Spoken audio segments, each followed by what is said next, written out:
Welcome everybody, my name is Adam Miles and this is I Need Something to Watch, the show that looks to provide you with recommendations for your horror-fueled viewing. There's something so simply terrifying about the prospect of being alone in the empty void of space. Toss in the unknown horrors of what might await mankind as we venture further from our home planet, and you have the recipe for great horror.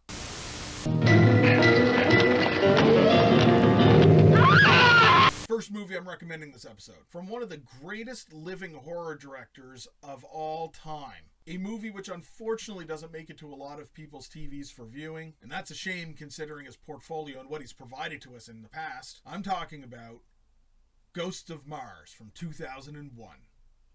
From the absolutely prolific, fantastic writer, director, and musician, John Carpenter. This underappreciated horror/adventure flick is something that every horror fan needs to see at least once in their life. Why not make it now? So what's it about? The year is 2176. Mars has been colonized, and it's inhabited by a high-tech company and their employees. Intergalactic cop Melanie Ballard, played by Natasha Henstridge from Species, and her team have been given a dangerous assignment. The assignment is to transfer a dangerous criminal by the name of Desolation Williams, played by famed rapper turned actor Ice Cube, to a prison on the outpost city of Cries. But in a turn of events, an adjacent mining team has unearthed what appears to be an ancient Martian defense device that unleashes, through the red sands of Mars, warrior ghosts from the planet's original inhabitants, who then in turn possess most of the workers. And upon arriving, Ballard and her team, including Desolation Williams now, must band together to survive the vengeful spirits who are hell-bent on eradicating all form of non-original inhabitant life from the planet. So why do you want to watch this? Did I mention that this is a John Carpenter flick? A man who has put out more beloved horror movies than almost anybody else in the industry. So even if this movie is not at the top of most horror fan lists, it should at least be viewed. And not only is there a great performance by Ice Cube himself, but the cast rounds it out with some great surprises, such as a younger Jason Statham and the amazing Pam Grier. And without a doubt, one of the greatest reasons to watch this movie, take into account that this was originally written as an Escape from Mars movie that was originally supposed to star Kurt Russell as Snake Plissken. Now, you might be saying, that's not necessarily a positive thing, I'd rather have Snake Plissken, but hear me out. Due to the significant failure at the box office of Escape from LA, Paramount wouldn't actually back another Escape movie. So John Carpenter rewrote it, changed Snake Plissken to a character named Desolation Williams, and boom, it's got the same tone, same feeling as the Escape movies. It's just it takes place on Mars. Dumb fun, familiar tone, John Carpenter. You need to watch this movie.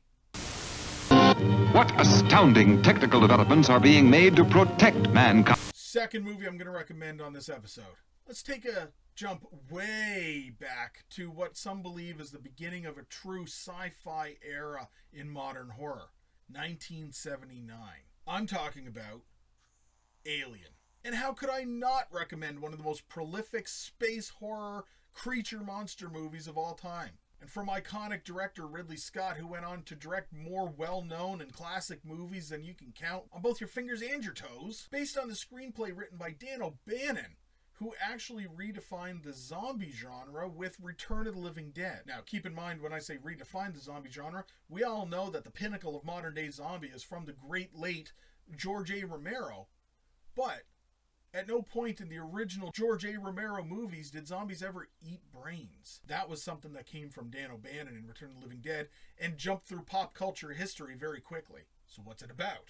In the distant future, the crew of a commercial ship known as the Nostromo pick up on a distress call from a distant moon. The crew are under obligation to go and find the source of the distress signal and help where necessary. 3 crew members end up, as they reach the moon, going down to the actual planet's surface to investigate. While they're on the moon, they discover a colony of some unknown creatures. But unfortunately, it's too late, and the ship's computer finally deciphers the distress signal as a warning and not a distress call. One of the eggs becomes disturbed, unleashes a creature, and the crew, now realizing they've made a mistake, must deal with the consequences alone on their ship. So why do I need to convince you to watch this? The iconic tagline alone promises a cold, lonely horror of pure, helpless isolation. Because in space, no one can hear you scream. And this movie, while amazing on its own, segues into what most people consider to be one of the greatest sci-fi horror movies ever.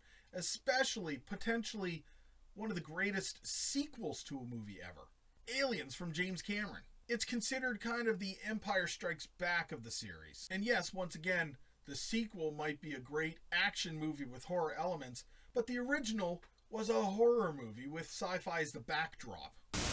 Unsuspected revelations of incredible horrors that will terrify you with their... The third and final recommendation this episode, because I'm a firm believer that everything comes in threes, I present a movie that all but a couple years prior, the director had actually gone to release one of the most ambitious and frankly beloved video game adaptations to ever hit the big screen. And I can still hear the theme song in my head.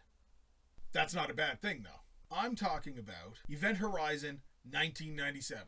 Directed by Paul W.S. Anderson, whose name tends to bring a lot of spite in the horror community. But like him or hate him, he has actually contributed some of the biggest and most widely released horror movies in the horror genre in the last 20 years. But regardless about how you feel about him today, with a lot of his flashier fares that have been offered, you really do need to take a serious look at one of his original offerings. In the year 2040, the Event Horizon was a spaceship that was sent out on a secret mission, but unfortunately, just beyond the planet Neptune, at the outer rim of our solar system, she disappeared.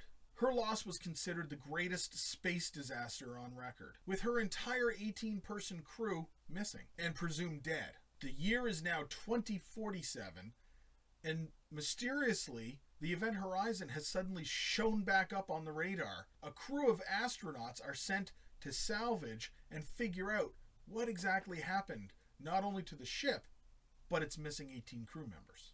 Joined by the scientist and engineer who actually designed and developed and oversaw the build of the Event Horizon, played by the amazing Sam Neill, by the way, the crew of the ship, the Lewis and Clark, venture out to the now returned vessel and discover that the ship has actually been somewhere beyond space and has brought back with it something of unspeakable evil. So why do you want to watch it? Let's start off by mentioning the rounded out cast. Not only do we have the amazing Sam Neill that everybody loves from things like Jurassic Park and Possession, but we also have Lawrence Fishburne, who plays the captain of the ship, the Lewis and Clark. Toss in Jason Isaacs, who's very popular for the Harry Potter films, as well as Star Trek Discovery. Then throw in Kathleen Quinlan, who did a great job in the Hills Have Eyes remake from Alexandre Aja. And we're in good hands here, folks. The movie is often described as a mixture of The Shining and Hellraiser in space. And that should conjure up some disturbing imagery. Very notably, the core of the gateway machine that's the center of the ship is a definite homage to the Lament configuration, or Le Marchand's box from the Hellraiser series. The original running time of this movie was actually 130 minutes, but the test audiences and the studio actually found the movie to be overly violent and gruesome. Way too graphic. The movie was actually going to be given the kiss of death with an NC-17 rating.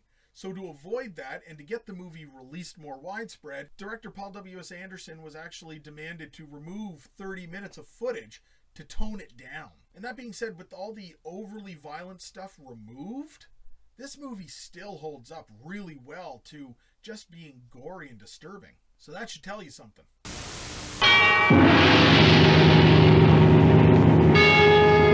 Short and sweet, folks. I want to take the opportunity to thank everybody for tuning into this episode. If you really like what I've done here, take a moment to actually hit that subscribe button down below, subscribe to the Misunderstood Art Company, and check out some of the other offerings that we have on our YouTube channel as well, including one of my favorite pieces, which is a series that I produce with my great friends who are all horror fanatics as well. We call it They Cast from the Coast. In that show, we go over more in-depth and detailed horror reviews of specific movies for everybody to watch. And until next time, keep it creepy.